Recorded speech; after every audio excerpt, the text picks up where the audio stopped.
J Cat, aka Mr. Splitter Bit and Light like a backwood, as you can see why. But on the real though, I'm gonna let y'all come follow me for the day. You know what I'm saying? Get to know me a little bit, talk to some more people and shit like that, see how I move, you know what I'm saying? Get to know who I am as a person for real, for real. I'm pretty much a quiet and I ain't gonna say quiet, but I'm a cool person, but I'm very reserved, very private, so that's a little different for me, but try to let y'all in as much as I can, and got a photo shoot going on today, let y'all in on that. Supposed to go up, do up in Atlanta, and shout out to my team, you know, Keep Moving Records, and also Stash Global, all day baby. Shout out my nigga Trail behind the camera. Also shout out to my boss, man, aka my manager 3. Shout out to Peaches, shout out to Smoke, shout out to goddamn Dula, shout out to my nigga Stad Day God, you know what I'm saying? Skitty, let go. Me, that's a no-no. I kept it 100, kept it 10 toes. One more time, 2 for the road. Same shit, same shit. It's the same shit, the same shit. Talking about the same shit, the same shit.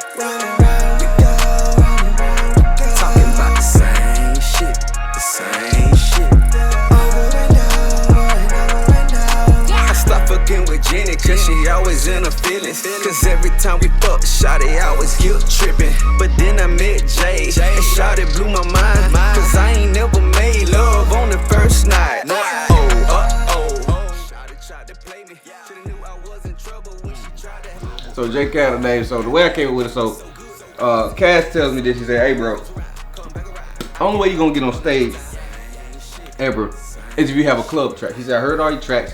He said, you got dope lyricism. He said, you got a style, which he said, bro, you sound like Tip a little bit. He said, but it sound like you 2000, and like he said, you sound good, everything sound good. He said, but that ain't what the wave everybody on right now. He said, you gotta be able to come out with something in the club. And I was just like, all right, nigga, whatever. So, you know, to me, he was like, I can do anything. I just looked at it as a challenge. I answered the call again. So they had just had Trinidad James coming out. And I go out there and bro, I go to the studio that same night, and I go to the dude named Yoshi. That's my partner too. He's a DJ on the island. And he was like, yo man, I got a little studio. Went over to his crib, recorded the track in probably like maybe an hour, 2 hours. Was in and out of boom, bam, out. Came up with a song called Bust a Move. It's actually, I think it's on YouTube. You know, it's an old track, but it's definitely a dope track. Still go out and check that out. But I went out there, we recorded the track, go to see Cass, and I go let Cass hear the track. And Cass was like, yo, nigga, this shit dope. I fuck with your style. He's like, yo, I ain't think you gonna be able to do it, but I fuck with it. He's like, I'm gonna let what's his name here, we see if we can get you out. So I let Flacco here. Flacco was like, yeah, I fuck with it, bro. Yeah, that shit, hey, bro. Hey, man, we might try to see if I get you on stage. So this is what Cass did. Cass came out and he said, you know what, this is what I'm gonna do. He said, don't tell nobody, but I'm gonna get you on stage.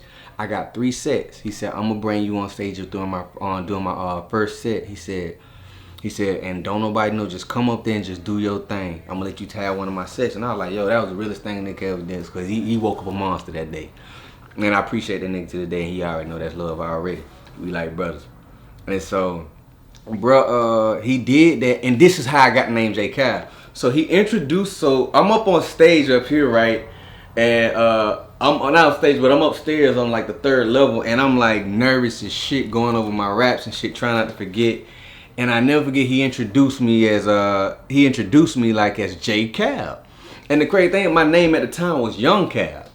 You know what I'm saying? Y-U-N-G space C-A-L. But I found there was a lot of them out there, and found some J Cals too, but I do my shit a little different. But he introduced me, said, hey man, come to the style, I want y'all give it up for my boy J Cal. And I'm just looking at this nigga like, this nigga, I told you my name was Young Cal, and he gonna tell everybody J Cal. So after he said that shit, motherfucker came up to me, actually after I performed or whatever, which they said I did a good job. They was like, yo, J Cal, yo, I want J Cal this, and I was like, alright, now I'm J Cal. So you know what I'm saying? That how that shit happened. It was just like nigga gave me a name off an accident, and it was really supposed to be Young Cal, but it became J Cal just because he introduced me like that by accident. So after he came up with that, by accident, I started calling myself J Cal for that because he would always say that. And every time he would introduce me to other, like in networking situation, he would always say J Cal, even after I corrected him. And so it just became J Cal after that. Because I couldn't let my network escape. I couldn't let my network go down because of a name issue. You feel me?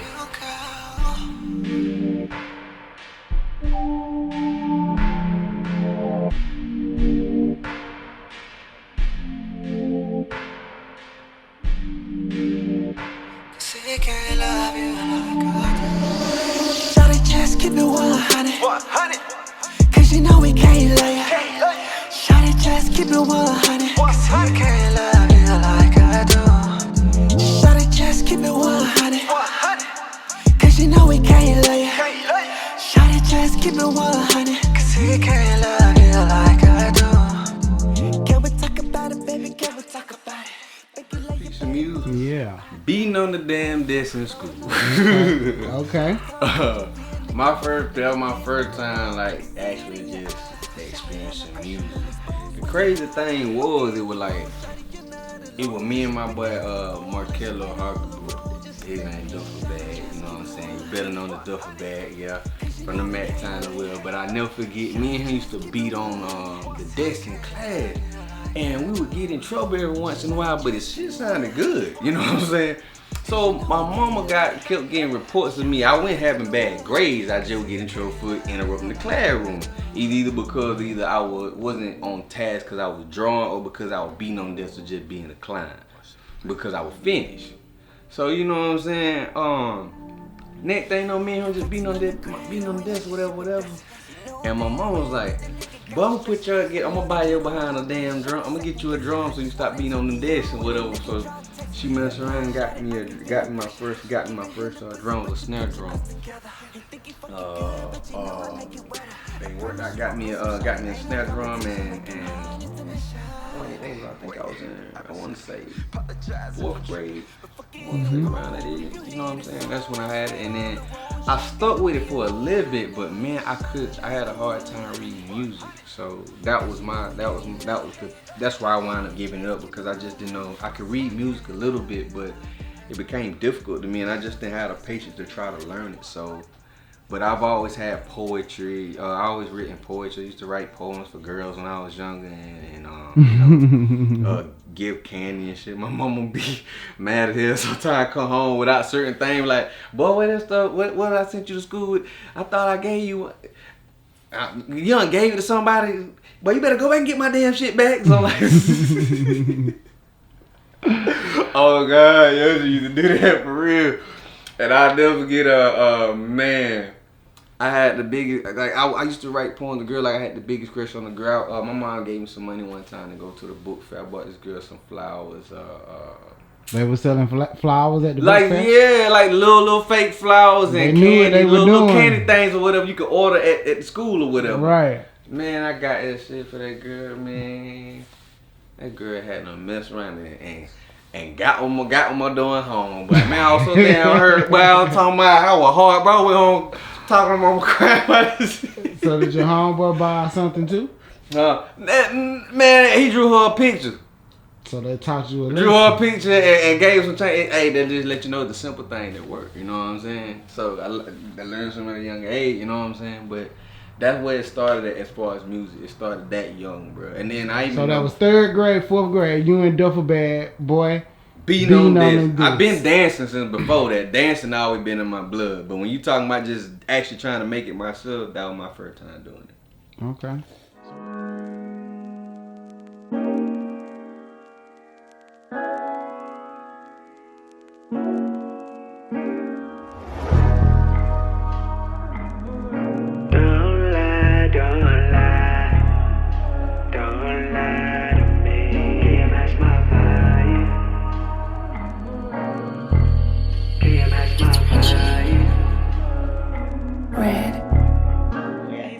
Interested in music. I mean, he's always been creative. He liked music. He enjoyed drawing. Even as a 3-year-old, he was drawing Ninja Turtles freehand. And I was like, "You didn't draw it, you Mr. Tracy?" He's like, "No, I did." So he's always had artistic talents. Okay. When was the first time that you heard Calvin do music, or that he was participating in doing music? He sent me, I think he was overseas or deployed somewhere. Anyway, he sent me, he said, Mom, I wrote this song, and it's kind of risque. He said, but Dad's not gonna understand because his dad's a minister. He said, but I know I can share it with you. And it was quite explicit, but I enjoyed it. So I really didn't realize that I knew he could sing, and I knew that he wrote a lot of things. But it was the first time I ever heard it put to music.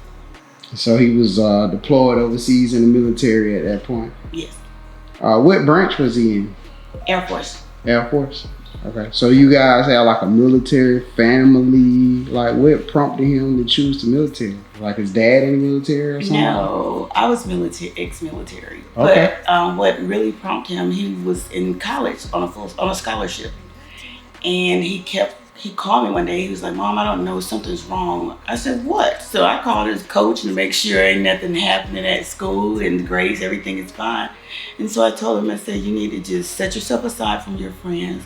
I said, maybe God is trying to talk to you, and you got to be away from everybody and everything so that he can hear you. So he did that, and he never said anything else till he came home one day from school on break, and he said, Mom, my country is fighting a war, and I'm in school for me. He said, I need to go and fight for my country because other people need me. And so I was like, okay. His father wasn't as pleased because he's his only son. But I said that we gotta be grateful that we have a son that's not selfish, that's willing to give up himself. Okay, what branch were you in? Army. Army? Yes. Okay, did you enjoy it? It was a job. It was a job. Okay. How did you get into the military? Like, what struck your interest? My mom was at a tax bracket. She couldn't afford to send me to school, and I couldn't afford to go to college. So this man tracked me down, and he convinced me. So that's how that went.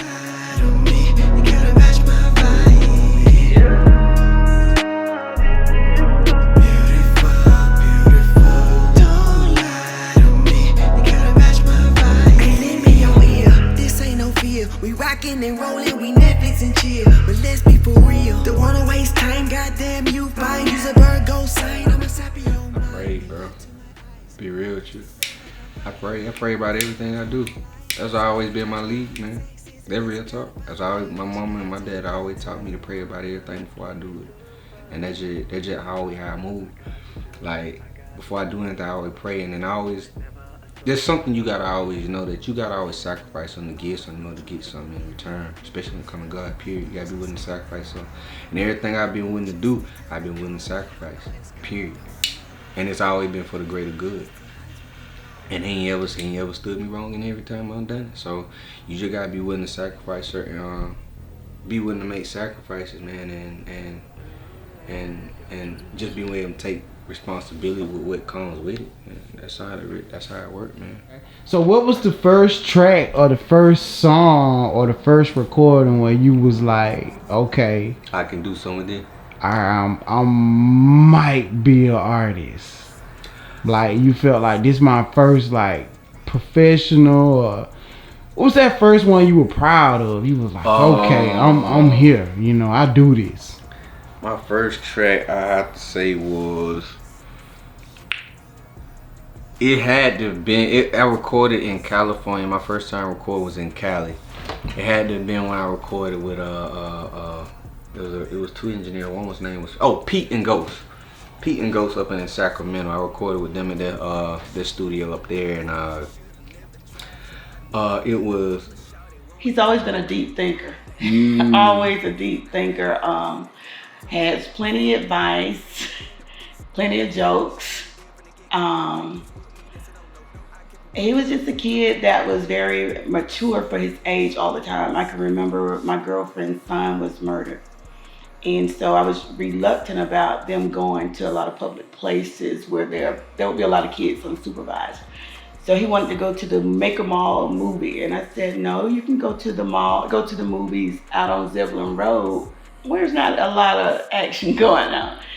And he said, "Why I can't go?" I said, "If you're going to see the movie, it's the same movie there." He said, "Oh, okay." So he went in his room. He came back. He said, "Mom, I'm not trying to be disrespectful to you, but when death comes for me, that's one thing you can't stop." And I'm like, at 14, he made a whole lot more sense than I did as an adult. So, um, I started, I've always listened to my kids, but I try to let him voice his opinion in a mature manner, and which he's always done. Never been disrespectful. Maybe one time, I'm not sure he was being disrespectful, but the way he moved his body and looked like he might have wanna sucked his teeth. And I just went old school and grabbed him in the collar. But that's other than that, he's always been respectful. Okay. So you mentioned that he had a scholarship. So was that for like sports? Yes, he played football. He played football. He was awesome. Oh, really? For what school? West Side High School. West Side. And then he got the scholarship to Carson Newman College in Tennessee. That's awesome. Do you remember what position he played? He was some kind of back. Did he run the ball, catch the ball, tackle people? He played both. He did play both sides of the ball. Mm-hmm. But he ran the ball. He was something like a wide receiver or something. Mm-hmm. They call it a fullback or maybe a running back. Yeah, something like that. So you used to go to all the games, like you were a football mom type? Yes, from the time he played midget league. I remember when he got over to the high school, he was on the 9th grade team, but he rode the bench for varsity. But you never know when your child's going to get in, because if somebody gets a big enough lead, they let the B team. Right. So I was at every game except for when he started his senior year. I got sick and I was in the hospital, so I didn't see his first game, but he told me he had an awesome game and, how he had been praying. And I think he got a touchdown and a couple of interceptions. So. Okay. Yo. It's Mr. Split a bit and lighter like a backwood. Yeah. It's the same shit. Same shit.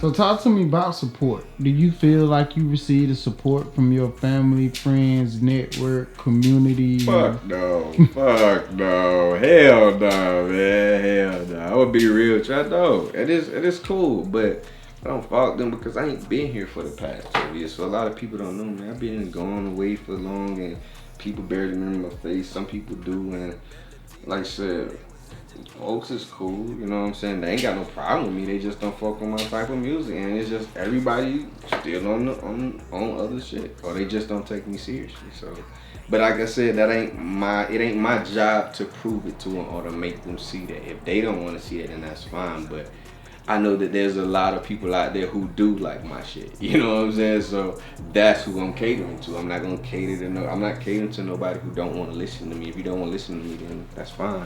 Friends are no friends, family are no family. You know what I'm saying? I'm not gonna change my perspective of them because of that. Because at one point in time, I did let that get to me because I thought like, that's just how I am. But then I learned as a man, you can't expect people to be the way you are. You know what I'm saying? And that's just the way it is.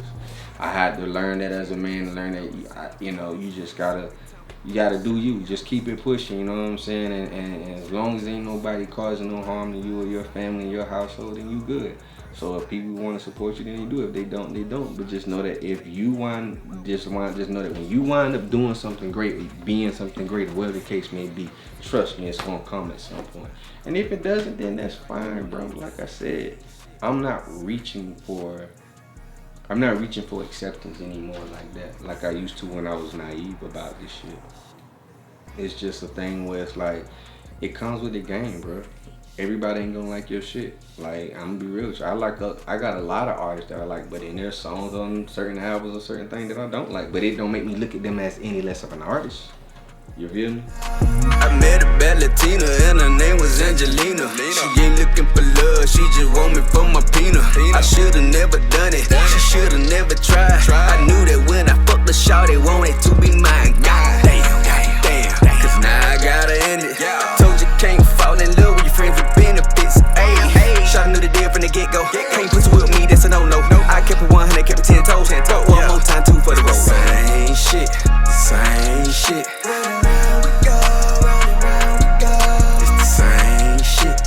Same shit. Talking about the same shit. The same shit. For that mentality that we think in order for you to rap, you have to be a gangster. Well, I mean, that's Or all. rap music is gangster, right? Because it works the same way. Well, it's like I mean, when people say rap music, they automatically, it's almost like a negative undertone just from the and that's gate. what's fucked up about it, because everybody ain't, because I already know that everybody that's doing it ain't doing it just to talk, you know what I'm saying, they ain't trying to be gangster. People being who they really are, and they talking their real stories. But at the same time, they making it almost like it's not acceptable for somebody who doesn't have that same struggle. And it's like, everybody's struggle can't be the same. And back in the day of hip hop, everybody had a different struggle. Like I said, you got people who are now jumping into the game that don't even go through that struggle, and they turning them into that. Fact. Just you know what I'm saying? You know what I'm saying? Just for them to put on that act, and it's like, why couldn't he just be who he was? So who do you think? Do you think the record labels my question is, are the record labels selling us what we want? Or are they telling us what we want? If it was my opinion, I'd say that they probably telling us what we want, in a sense, like because they're the ones who select what gets get put out. Unless you're independent, you know what I'm saying? They select what gets put out, what sounds good, what's going to hit the airwaves first. You know what I'm saying? So I mean, if you select this as being this, but then at the same time, it's the perspective that you allow them to come out and be only. You know what I'm saying? Which means, like, if you got somebody who a street dude, who a compassionate person at the same time, why can't he be both of those people? You know what I'm saying? Why he got to be the street dude all the time, and then he only get to be compassionate when something happened to black people? You feel me? He should be able to be that compassionate dude at all times. He shouldn't have to be afraid to be entirely who he is. You know what I'm saying? Because I know a lot of hood niggas, but a lot of them are real cool dudes. I know a lot of gangsters, a lot of gangbangers. Like, a lot of them cool dudes. They not out here just trying to go up and pop somebody and go slide somebody and you know, run a jig on somebody or something like that. Like, they out here grinding just like anybody else. But the thing is, people putting out their persona that shit, these are the ones that we gonna accept into the rap game, and this is the only story that they can tell for black people. This is the only story they can tell, and it's like, nah, you got black people who live right next to Run. You know what I'm saying? Don't know who that is, but you know what I'm saying, that's just an example. You got a black dude who didn't join the game, who was Run friend though. What about his story? You feel me? Because that was Run friend, right? He knows some shit. But see, that story, they writing it up to like all the other stories aren't proper. It's just it's all about just one thing: the drugs, the killing, and all the other shit. Like I said, I rap about some of everything, but at the end of the day, I'm not trying to perpetuate anything that's gonna make anybody want to do something to nobody else. You know what I'm saying? And like I said, it ain't nothing wrong in expressing that, because music is expression. So I'm not saying there's something wrong with it, but at the same time, it's like, don't make people think that's the only thing that they could do to get on, because otherwise that's all they gonna make. Because if that's all you saying, like, this all we accepting for you to come onto the stage, then that's it. That's all they gonna do. So you gotta change the narrative. You gotta accept something different. Be like, hey, if bro got something different about his style, take all of bro. Like, don't just take this narrative of him and just like, yeah, bro might be from the hood, but bro can draw. Bro might be from the hood, but bro can sing. Bro might be from the hood, might have banged before, but get what? Bro, a dope ass videographer. Like, let the other talents be exuberated without trying to always push the negative behind what they done been through. You know what I'm saying? They telling their story, but damn, this ain't what they trying to always be 24/7 because yeah, they been there, that's who they is, but at the same time they living good now, or they trying to get to the point where they live good. You feel me? So I don't know, man. It just the music game is different. But I still appreciate where I am at in it and how it is. I don't knock nobody for their style or nothing like that, man. Who you are, how you do your things, how you do your thing. You know what I'm saying? It's just one of them things where we just got to get to the point where we can't. Well, like if we can't get to the point where we love all the negative, but we get to the point where we don't love anything that's outside of that. You know what I'm saying? Whether it be just talking about girls or talking about this or talking about that, like it could be other forms of music, man. And we get it. It's starting to show too. It's starting to come out now. People being more open minded to things, but it's just it did go through that period where it was just. And now, right now, all I see is what the rap game is doing is just healing now. It's healing.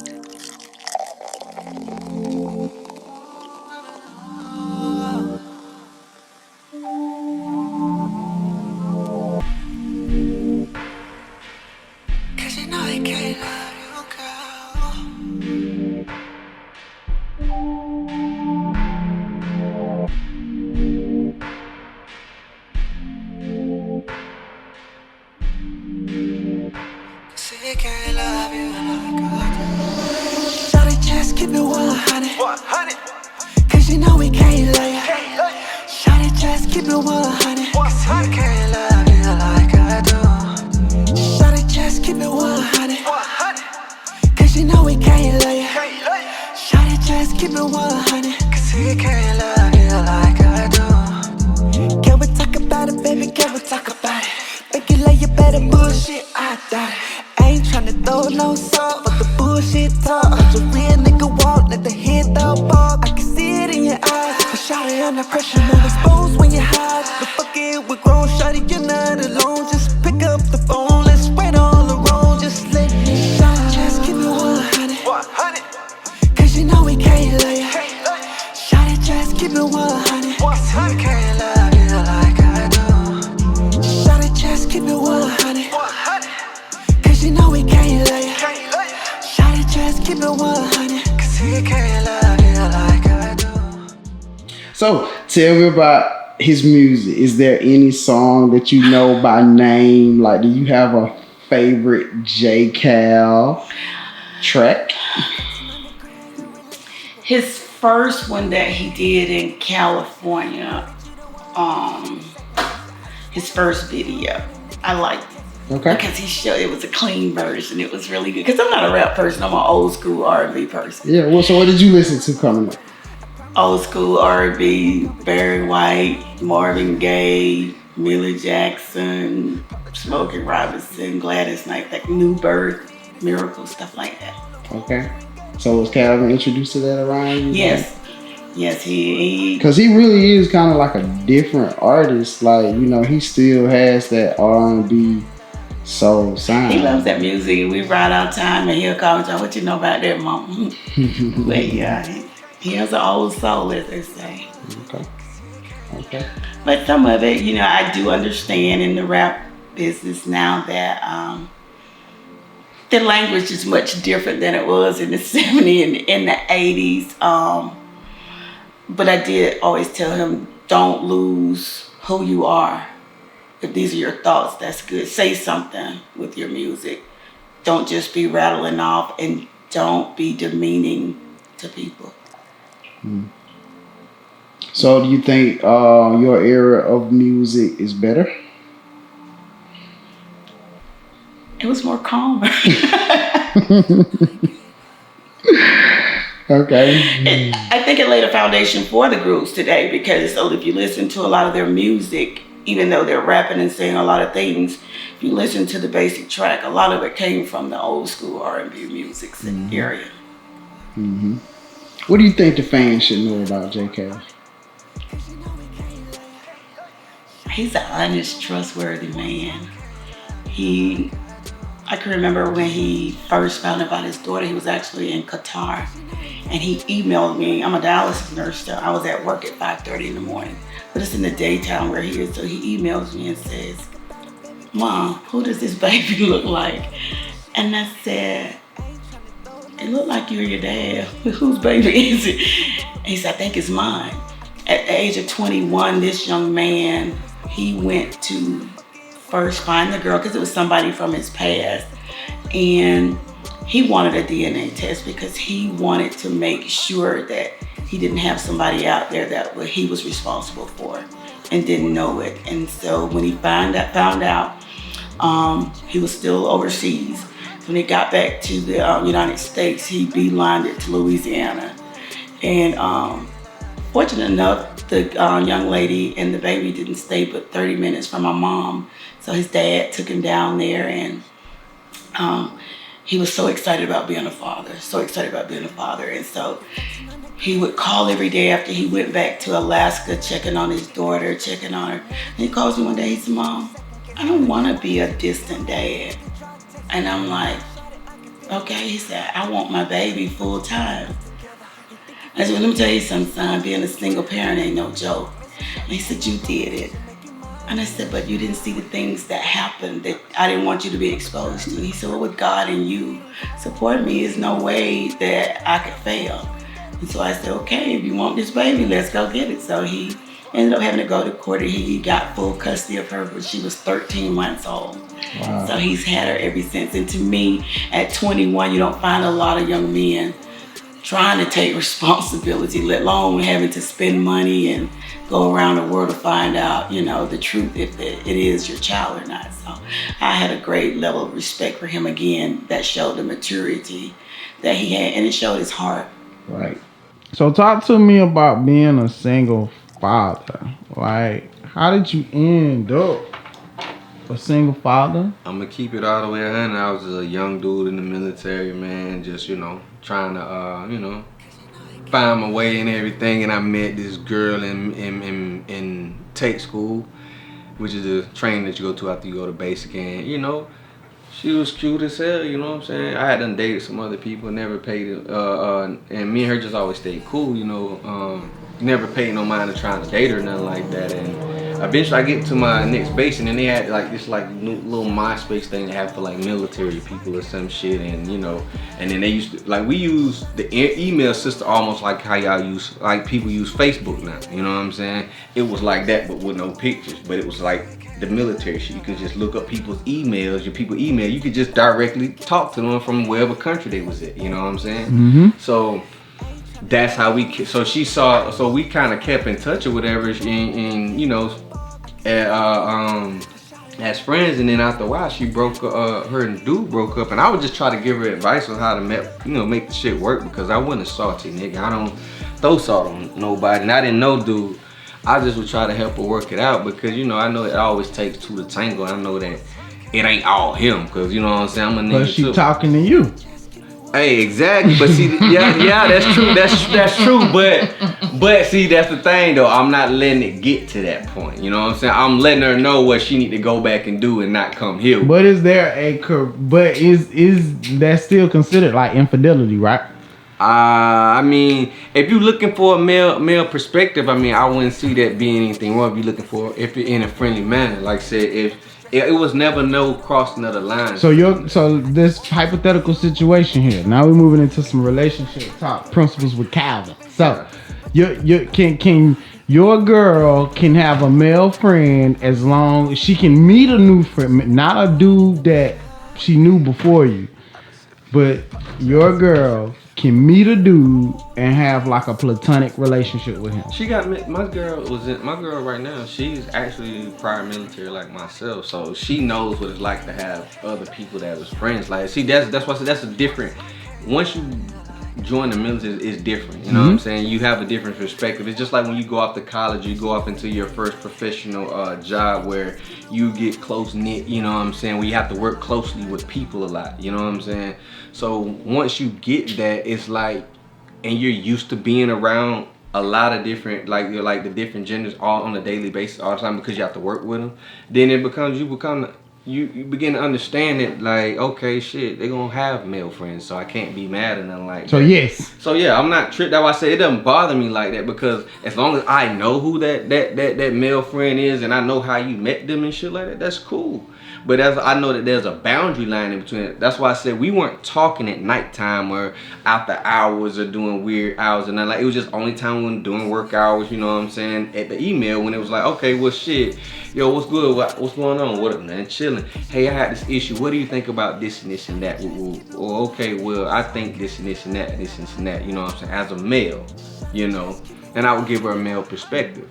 And then, you know, like I said, I would let her know what she was wrong as a female, because like I said, I'm a real friend at first, you know what I'm saying, when it comes to being with somebody. I'm not gonna try to just be a friend to somebody just so I can holler at them. I'm a real friend, you know what I'm saying. We wind up being more than that just wind up what it come to. But I was just like that with her, bro. I never like tried to push up on her or nothing like that. It was after she told me, after they had broke up, is when I told when she told me how she felt about me, and I just told her it was mutual. I just would never not, you know, speak on or say nothing while she was in that situation, because I didn't want to make it difficult, you know what I'm saying, for her in a situation like that. So, you know, we got together a few months, like I think it was like a few months after they had them broken up or whatever. Me and her started talking. We weren't official then, but we just kind of talked for a while, talked for about, you know what I'm saying, a few months, probably like 3 or 4 months. Mm-hmm. And then we decided to make it official. Mm-hmm. You know what I'm saying? I flew her out, bro. I went for broke. First of all, I spent my entire tax, my first tax return in the military, and also my my biggest check that I got from them. I spent all that to get a ring and a fucking I got a ring and bought a car. Bought my first car or whatever. All out by myself. So I went and did that, thinking that, you know, when she got there, yo, I'm gonna propose to her. Boom. Because like me and her had been knowing each other for so long already, it just felt right. 3 months of just dating don't really seem like this. And so, you know, me being, like I said, young and naive or whatever, I'm playing like, yeah, we can do this. Next thing you know, she come there, boom, bam, she get, you know, she get pregnant that same time she out there. She go back, she been back for like a week, bro. And I call her, and you know, she's yelling in the background with somebody, man. She's upset, and she just upset about, I'm like, yo, what's wrong? She's like, I'm pregnant. I'm like, well, what are you upset about? She's like, I'm like, yo, we about to be a family. I was just proposed to you. Cause she had said yes. You know what I'm saying? And next thing you know, I find out that I'm not the only one she slept with that week. Cause she ain't got no choice but to tell me, cause we supposed to be trying to get married, and she knows it's gonna come out, cause I guess bruh is in the background, the one yelling at her. Mm-hmm. So I guess, you know what I'm saying. After that, man, I was heartbroken, bro. I was suicidal, fam. That was crazy. I ain't ever been through no shit like that, been hurt that bad before, fam, man. So, and I was angry as fuck. I wanted to kill somebody, bro. Suicide and really kills, but I went on the right path at that time, and mentally, and my homeboy Devo was able to bring me back the terms, and then I met this girl named Kia, who I wound up dating after me and her mom decided not to see each other no more after that situation. You know, we just kind of chunked it up to like, yo, whenever you had a day, we're gonna do a DNA test and figure this out. You know, that's how that ended up being like that. And so I wound up dating this girl named Kia. We had to get through that shit, man. And after that, me and her wound up stopped. After me and her broke up, I wound up trying to work things out with her mom a couple times, man. She couldn't get right. I ain't gonna go into details, but you know, I was just at a different point. I was ready to be a father at that time. She wasn't, so you know, it is what it is. And she went off to do her thing, and you know, that didn't require taking our daughters. So I held it down, and my parents, my family held me down. You know what I'm saying? So that's how it happened. How did you heal from that? You know, they say some shit you never really heal from.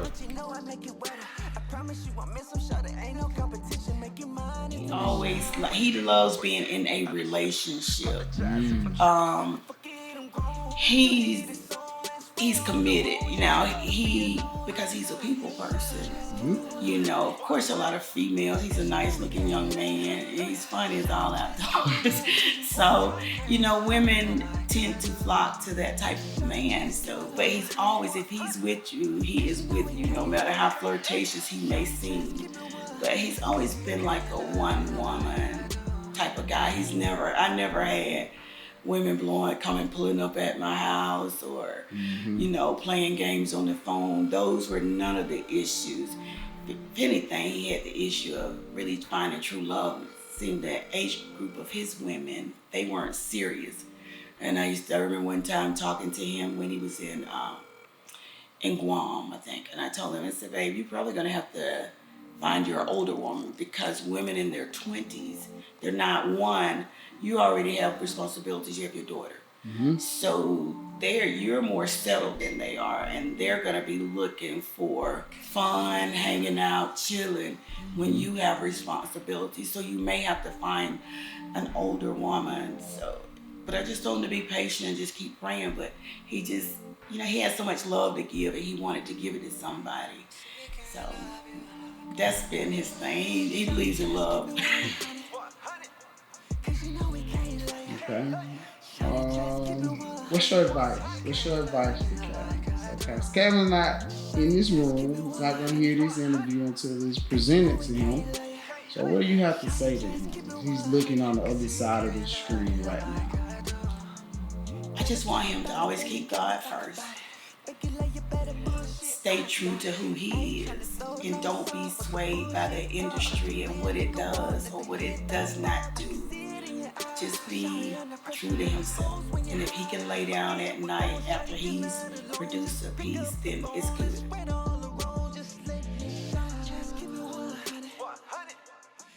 What album would you say has had the most impact on you? Ooh,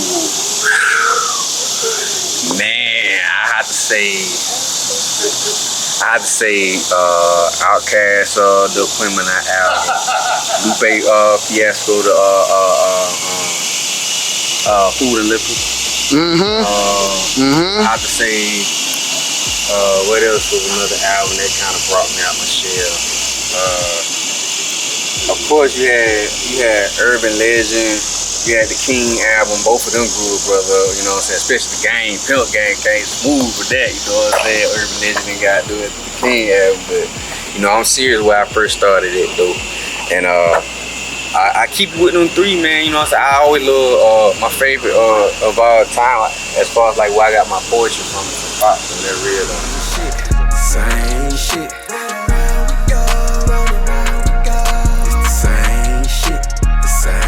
Shit. Talking about the same shit, same shit. Talking about the same shit, same shit. Hey, this Jay Kyle, I'm with Keep It Moving Records, aka Stash Global.